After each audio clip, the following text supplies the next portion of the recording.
Welcome to Daily Scripture Reading. I do not own the rights to this music. Job chapter 41. This is the New King James Version. Can you draw out Leviathan with a hook, or snare his tongue with a line which you lower? Can you put a reed through his nose, or pierce his jaw with a hook? Will he make many supplications to you?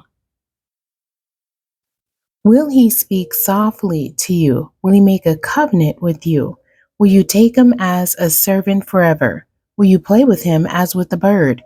Will you leash him for your maidens?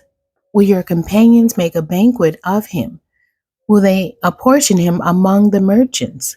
Can you fill his skin with harpoons, or his head with fishing spears? Lay your hand on him. Remember the battle. Never do it again. Indeed, any hope of overcoming him is false. Shall one not be overwhelmed at the sight of him? No one is so fierce that he would dare stir him up. Who then is able to stand against me? Who has preceded me that I should pay him? Everything under heaven is mine. I will not conceal his limbs, his mighty power, or his graceful proportions. Who can remove his outer coat? Who can approach him with the double bridle? Who can open the doors of his face with his terrible teeth all around?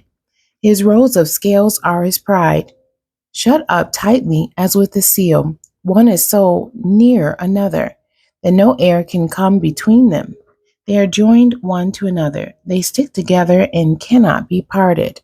His sneezings flash forth light, and his eyes are like the eyelids of the morning. Out of his mouth go burning lights. Sparks of fire shoot out. Smoke goes out of his nostrils, as from a boiling pot and burning rushes. His breath kindles coals, and a flame goes out of his mouth. Strength dwells in his neck, and sorrow dances before him. The folds of his flesh are joined together. They are firm on him and cannot be moved. His heart is as hard as stone, even as hard as the lower millstone. When he raises himself up, the mighty are afraid. Because of his crashings, they are beside themselves. Though the sword reaches him, it cannot avail, nor does spear, dart, or javelin.